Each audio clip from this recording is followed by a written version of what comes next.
അവർ പറഞ്ഞത് എന്നോട് നിങ്ങൾ ഏതെങ്കിലും ബസ്സിൽ കയറി പൊക്കോളൂ എന്നാണ് പറയുന്നത്. വല്ലാത്ത മാനസിക ബുദ്ധിമുട്ടുണ്ടാക്കുന്ന തരത്തിലുള്ള ഒരു അനുഭവമായിരുന്നു അത്.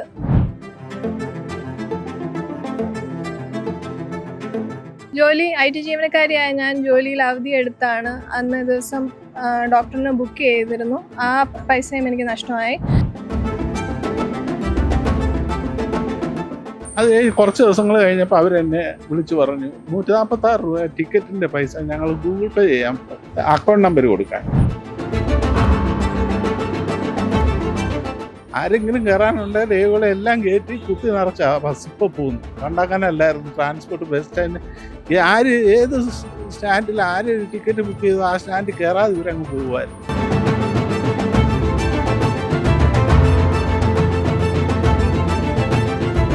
നമസ്കാരം. KSRTC സ്വിഫ്റ്റ് ബസ്സിൽ മുൻകൂട്ടി സീറ്റ് ബുക്ക് ചെയ്തിട്ടും യാത്ര ചെയ്യാൻ കഴിഞ്ഞില്ല.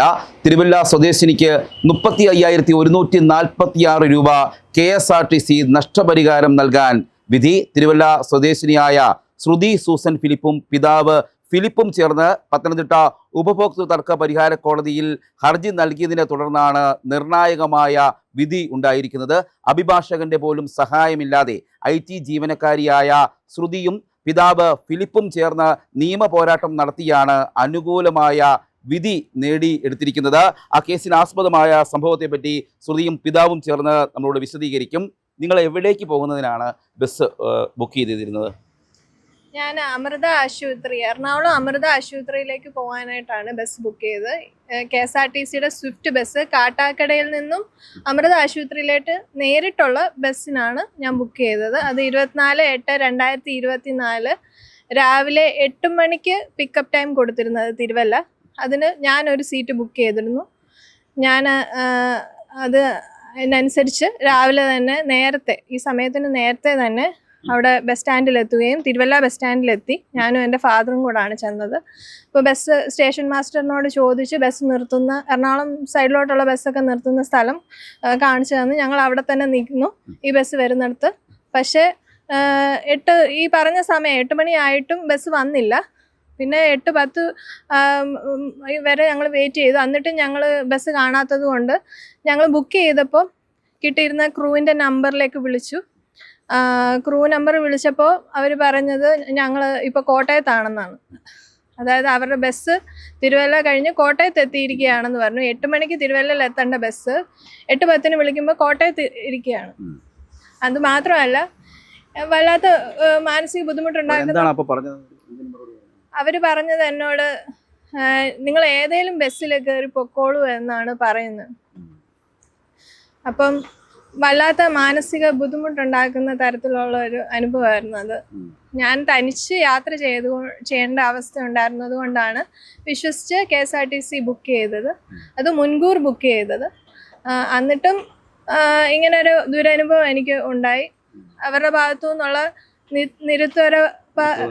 ഇറസ്പോൺസിബിൾ ആയിട്ടുള്ള ഒരു റെസ്പോൺസും ബിഹേവിയറും അതുപോലെ ഇത് എനിക്ക് വളരെ നാണക്കേടും ബുദ്ധിമുട്ടും ജോലിക്കും തടസ്സമുണ്ടായിരുന്നു. ജോലി IT ജീവനക്കാരിയായ ഞാൻ ജോലിയിൽ അവധി എടുത്താണ് അന്ന് ദിവസം ഡോക്ടറിനെ ബുക്ക് ചെയ്തിരുന്നു. ആ പൈസയും എനിക്ക് നഷ്ടമായി. എനിക്ക് വൻ സാമ്പത്തികമായും അതുപോലെ തന്നെ ഫിനാൻഷ്യൽ മാത്രമല്ല മെൻ്റലായിട്ടുള്ള ഡിഫിക്കൽട്ടീസും മറ്റു ഡിഫിക്കൽട്ടീസും ഉണ്ടായി ഈ ഒരു കാരണം കൊണ്ട്. ഈ അന്ന് തിരുവല്ലയിലെ KSRTC ഡിപ്പോ അധികൃതരെ ഈ കാര്യം അറിയിച്ചിരുന്നോ? അതെ, ഞാൻ അപ്പോൾ തന്നെ ഈ സംഭവം ഇവരുടെ മറുപടി കേട്ടപ്പോൾ തന്നെ സ്റ്റേഷൻ മാസ്റ്ററിൻ്റെ അടുത്ത് കാര്യം അറിയിച്ചു. അപ്പോൾ സ്റ്റേഷൻ മാസ്റ്റർ പറഞ്ഞു അവർ ഈ ബസ് ഇവിടെ റിപ്പോർട്ട് ചെയ്യേണ്ട ബസ്സാണ് തിരുവല്ല ബസ് സ്റ്റാൻഡിൽ, അത് ഇതുവരെ റിപ്പോർട്ട് ചെയ്തിട്ടില്ല എന്ന് അറിയിക്കുകയാണ് ഉണ്ടായത്. അങ്ങനെ സ്റ്റേഷൻ മാസ്റ്റർ അവരെ വിളിച്ചു, ക്രൂവിനെ വിളിച്ചു, ഞങ്ങൾ നിൽക്കാൻ തന്നെ വിളിച്ചു. ഈ കാര്യങ്ങളൊക്കെ അവരുമായിട്ട് സംസാരിക്കുകയും ചെയ്തു. എല്ലാം അവർ അംഗീകരിക്കുന്നു. അവിടെയുള്ള ഉദ്യോഗസ്ഥരെല്ലാം തന്നെ കാര്യം അറിഞ്ഞതാണ്. പിന്നെ 12:30 ചെല്ലേണ്ട ബുക്കിംഗ് ആണ് എടുത്തത്. നമുക്ക് അന്നേ ദിവസം ഇനി പോകാൻ കഴിയാത്തത് കൊണ്ടും എല്ലാം ഞാൻ പിന്നീട് അത് ക്യാൻസൽ ചെയ്ത് എനിക്ക് അന്ന് പോകാൻ കഴിഞ്ഞില്ല, യാത്ര ക്യാൻസൽ ചെയ്യേണ്ടതായിട്ട് വന്നു. പിന്നീട് ഞാൻ അവധി എടുത്ത് പിന്നെയും ബുക്കിങ് പൈസ കൊടുത്ത് ഒക്കെയാണ് പിന്നീട് പോകേണ്ടതായിട്ട് വന്നത്. അന്ന് തന്നെ ഞങ്ങൾ പക്ഷേ സ്റ്റേഷൻ മാസ്റ്ററിന് ഒരു കംപ്ലൈൻറ്റ് നൽകി ഈ കാര്യത്തെപ്പറ്റി. അതുപോലെ തൊട്ടടുത്ത ദിവസം തന്നെ KSRTCയുടെ ചീഫ് മാനേജിംഗ് ഡയറക്ടറിനും അതുപോലെ കേരള ട്രാൻസ്പോർട്ട് മിനിസ്റ്ററിന് കംപ്ലൈൻറ്റ് ഇമെയിൽ വഴി അയക്കുകയും ചെയ്തു. പിന്നെ യാതൊരു നടപടിയും ഉണ്ടായില്ല. ഈ അതേ ബസ് കാത്ത് മറ്റു യാത്രക്കാരുണ്ടായിരുന്നു അവിടെ ധാരാളം പേര് നിൽപ്പുണ്ടായിരുന്നു. കാരണം എന്നാന്ന് വെച്ചാൽ ഇത് ഡയറക്റ്റ് അമൃത ആശുപത്രിയിലേക്കുള്ള ബസ്സാണ്. അപ്പോൾ ഒത്തിരി രോഗികളും പലരും അവിടെ നിൽപ്പുണ്ടായിരുന്നു ബസ് കാത്ത്. പിന്നെ ഞങ്ങൾ ബുക്ക് ചെയ്തിരുന്നു. എന്നിട്ട് ഞങ്ങൾക്ക് ഇങ്ങനെ അനുഭവം ഉണ്ടായതുകൊണ്ട് ഞങ്ങൾ പെട്ടെന്ന് തന്നെ എല്ലാവരും വിളിക്കുകയും സ്റ്റേഷൻ മാസ്റ്ററിനെ അറിയിക്കുകയൊക്കെ ചെയ്തു. അപ്പോൾ അവരും ഇത് അംഗീകരിക്കുന്നുണ്ട്. ഈ സംഭവം നടന്നത് അവർ റിപ്പോർട്ട് ചെയ്യാതാണ് പോയിരിക്കുന്നത് എന്നുള്ളത്. ഈ നിയമ നടപടികളായി മുന്നോട്ട് പോകാൻ വേണ്ടി പ്രേരണ നൽകിയത് പപ്പ തന്നെയാണ്. അതെ, എൻ്റെ ഫാദറാണ് എന്നെ ഏറ്റവും കൂടുതൽ ധൈര്യം തന്ന് ഇതിനായിട്ട് നമുക്ക് ജസ്റ്റിസ് കിട്ടണമെന്നുള്ള തരത്തിൽ എനിക്ക് ഒരു എൻകറേജ്മെൻറ്റ് തന്നതും. ഞങ്ങൾ രണ്ടുപേരും ഒത്തിരി ബുദ്ധിമുട്ടിയാണെങ്കിൽ പോലും അതിനായിട്ടുള്ള കാര്യങ്ങൾ ചെയ്തു. അതായത് ഞങ്ങൾ കോടതിയിൽ ഇല്ല, ഞങ്ങൾ കൺസ്യൂമർ കോടതി, ബഹുമാനപ്പെട്ട പത്തനംതിട്ട ഡിസ്ട്രിക്ട് കൺസ്യൂമർ കോടതിയിലാണ് കംപ്ലൈൻറ്റ് കൊടുത്തത്. കാരണം ഞങ്ങൾ ഈ KSRTCയിൽ പ്രത്യേകിച്ച് നടപടിയൊന്നും അവർ എടുത്തില്ല. അത് മാത്രമല്ല, ഞങ്ങൾ വിവരാവകാശ വകുപ്പ് നിയമപ്രകാരം അങ്ങോട്ട് നോട്ടീസ് കൊടുത്തിട്ടും അറിയാൻ കഴിഞ്ഞ എന്തോ 66 ദിവസം കഴിഞ്ഞ് ഞങ്ങൾ കൊടുത്തിട്ടും ഡിസിപ്ലിനറി ആക്ഷനോ മറ്റോ എടുത്തു എന്ന് പറയുന്നത്. പക്ഷെ ഞങ്ങളെ വിളിച്ച് കേട്ടിട്ടോ ഒന്നും അല്ല. അപ്പം അങ്ങനെ ഞങ്ങളുടെ കാര്യത്തിൽ ഒരു പരിഹാരം ഉണ്ടാകാത്തത് കൊണ്ട് ഞങ്ങൾ ഡിസ്ട്രിക്ട് കൺസ്യൂമർ കോർട്ടിനെ പത്തനംതിട്ട കോടതിയിൽ സമീപിക്കുകയായിരുന്നു. അങ്ങനെ ഞാൻ അവിടെ അപ്പിയർ ചെയ്യുകയും കാര്യങ്ങൾ വിശദാംശങ്ങളൊക്കെ പറയുകയും പ്രൂഫും ഹാജരാക്കുകയൊക്കെ ചെയ്യുകയും പിന്നീട് എൻ്റെ ഫാദറും ഞാനും കൂടി ചേർന്നാണ് കംപ്ലൈൻറ്റ് കൊടുത്തത്. പിന്നെ ഫാദർ ഓതറൈസ് ചെയ്തു. കാരണം ഞാൻ ലീവ് എനിക്ക് വർക്കിംഗ് ആയതുകൊണ്ടൊക്കെ. പിന്നെ ഫാദറും ബിസി ആയിട്ടുള്ള ആളാണ്. എന്നാലും പപ്പയാണ് പിന്നീട് ഉള്ള കാര്യങ്ങൾ ഈ കേസ് വാദിച്ചത് നേരിട്ട് തന്നെയാണ്. കാരണം എന്താണെന്ന് വെച്ചാൽ ഞങ്ങൾ ഇതിനകത്ത് വക്കീലിനെ വെച്ചില്ല, എൻ്റെ ഫാദറാണ് ഈ കേസ് വാദിച്ചത്. ഞാൻ ഓതറൈസ് ചെയ്തിട്ടൊരു സംഭവം. ഈ ഒരു ബസ് വർഷങ്ങളായിട്ട് അമൃത ഹോസ്പിറ്റലിലേക്ക് പോകുന്ന രോഗികൾക്ക് വേണ്ടി ഉള്ള ഉദ്ദേശത്തിൽ ഗവൺമെൻറ് ഇട്ടിരിക്കുന്ന ഒരു ബസ്സാണ്. സാധാരണ അങ്ങനെ പോകാറില്ലെങ്കിലും അന്നൊരു അത്യാവശ്യം കൊണ്ട് സേഫ് ആണല്ലോ എന്ന് വെച്ചാണ് ഈ ബസ്സിൽ കയറ്റി വിടാമെന്ന് വെച്ചത്. അത് അവൾ നേരത്തെ അവധി എടുത്തു, ഇവിടെ വന്നു, ടിക്കറ്റൊക്കെ നേരത്തെ ബുക്ക് ചെയ്ത് അത് പൊക്കോളാമെന്ന് സ്വയം പറഞ്ഞ് സമ്മതിച്ച് ഒറ്റയ്ക്ക് പോകാമെന്ന് പറഞ്ഞ് പോയതാണ്. ഞാൻ കയറ്റി വിടാനായിട്ട് പോയതാണ്. ശേഷം ഇവർക്ക് പരാതി കൊടുത്തു. മിനിസ്റ്റർക്കും ചെയർമാനും തിരുവല്ല ഡിപ്പോയ്ക്കുമൊക്കെ പരാതി കൊടുത്തു. 2-3 പ്രാവശ്യം നമ്മൾ അവർക്ക് നോട്ടീസ് അയച്ചു, മറുപടി ഒന്നും കിട്ടുന്നില്ല. അവസാനം വിവരാവകാശ പ്രകാരം 66 ദിവസം കഴിഞ്ഞ് വീണ്ടും പരാതി പിന്നെ വിവരാവകാശ പ്രകാരം പകർപ്പപേക്ഷ ചെയ്ത അതുവരെ നടന്നുള്ള നടപടികളുടെ പകർപ്പപേക്ഷയ്ക്ക് അപേക്ഷിച്ചപ്പോൾ അതിനുള്ള മറുപടി അല്ലാതെ ഒരു നടപടി പ്രൂവിൻ്റെ പേര് നടപടി എടുത്തിട്ടുണ്ട് എന്ന് മാത്രം നമ്മളെ അറിയിച്ചു.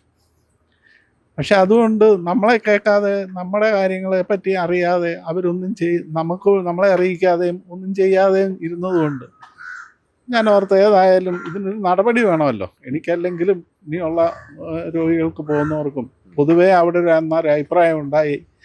ഇത് സ്ഥിരം പരിപാടിയാണ്, രാവിലെ വന്നാലേ അവർക്ക് ബസ്, റോഡ് പണിയൊക്കെ ഉണ്ടായിരുന്ന സമയമായതുകൊണ്ട് ബസ് ചെന്നിട്ട് ടിക്കറ്റ് എടുത്തവർക്ക് രോഗികൾക്ക് കണ്ടേച്ച് പോരാനൊക്കത്തുള്ളൂ.